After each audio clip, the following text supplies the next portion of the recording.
Hey there, guitar people. Kevin here from Sultans of String.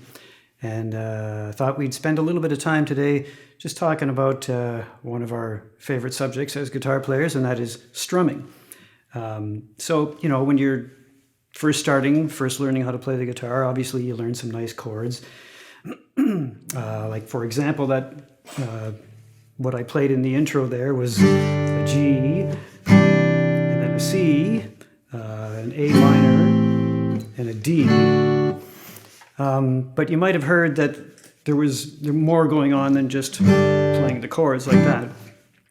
And that's all to do with the right hand. That's what strumming is. That's where strumming comes in. So how do you approach it? Well, there's a million different ways, different sort of patterns, ways of emphasizing certain beats and whatever that you can learn and work on. One of the best ways is just to listen to some guitar parts in songs that you like and try to copy what's going on there rhythmically. But there's a few things that you should know to kind of help you along that journey. I guess the starting place might be wherever you would tap your foot. If you're sort of tapping along to the music, maybe you can play a chord for each tap of the foot. So that would sound kind of like this.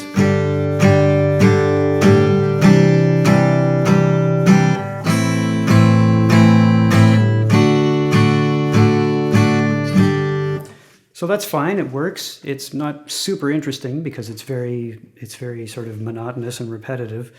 And that's where adding some accents and some strums on the offbeat can really breathe some life into it. So you'll notice that my hand, if I'm doing the quarter notes, I'm sort of wasting half of the movement of my hand. So my hand goes down to play the chord and then comes up and nothing happens. Well, those upstrokes, those upward movements of your hand, your right hand, or left hand if you're left-handed,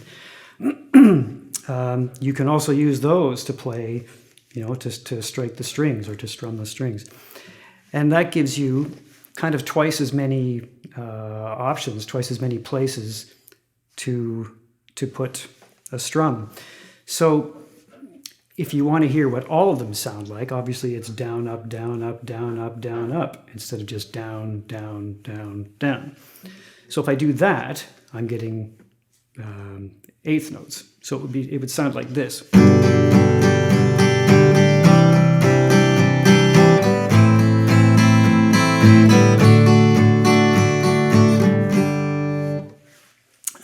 So it's more interesting, it's more active, but again, it's a little bit monotonous because every single movement of the hand is striking the strings, playing the chord. So where it starts to get interesting is when you leave some of the spaces as spaces and play some of the other ones. So there's a sort of very common strumming pattern that goes down, down, up, up, down, up. So you'll see that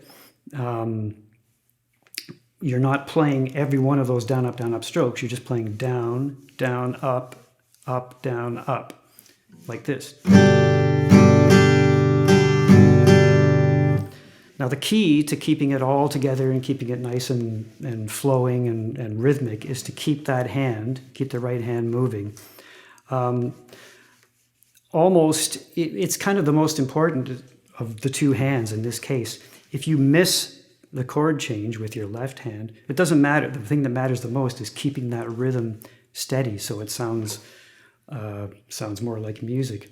Like if I do, down, down, up, down, up, and then stop to get the next chord, then I've interrupted the flow of the music and it's not very satisfying. It doesn't make you feel good. But if you can keep it going, even if I miss, let's say I miss the downstroke on that second chord, it doesn't really matter. My hand will still hit the strings. Maybe the strings will be muted like that, and you still get that nice rhythmic feel. without, stopping the freight train or whatever.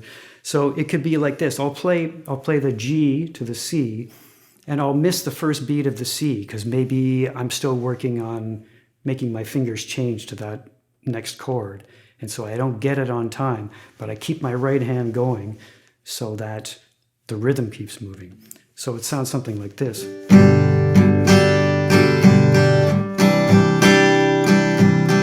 You'll notice I didn't hit that downstroke on the C because my fingers were still moving to get there. It's a subtle thing, but the important thing is just keep that hand going. That's where the rhythmic interest is.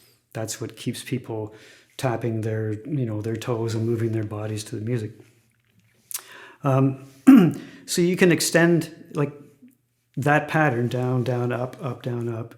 Just practice that on on your favorite chord progressions. So if I were to do that all the way through this 4-chord sequence that we've been sort of focusing on, it would sound like this.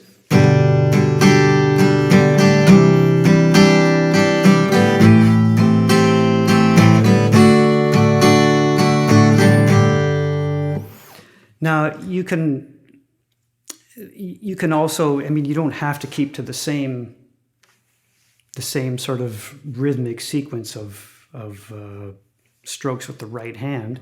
As long as your hand's moving, you can let some of them, some of the upstrokes come through, some of the downstrokes come through, you can skip a few, and that's where you start to build all kinds of interesting rhythmic variations, but all related to the pulse of the music and sort of branching off from this down, up, down, up, down, up thing that we're looking at. So I'm going to play just through that chord progression a couple times, and I might do I'm just going to make it up. I don't know what I'm going to play. And that's another beautiful thing too. Try some things. Try, just playing, see what your hands do, see where, where your ear might take you. You might hear a rhythm that you want to make happen on the guitar, so try that. I'll just play a bit and try a few variations, and you can see how you can have a lot of fun and sort of expand your strumming vocabulary, shall we say. So something like this.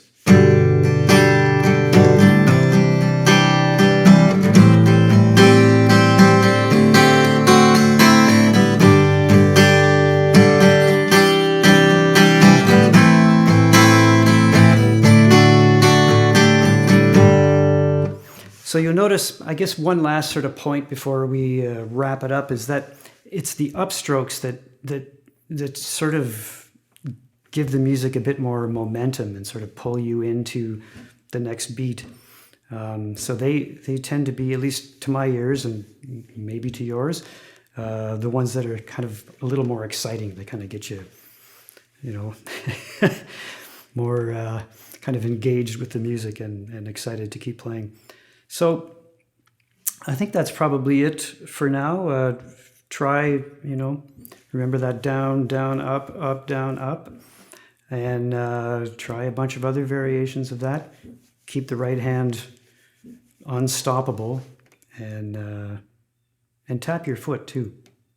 That helps you to keep centered with the rhythm.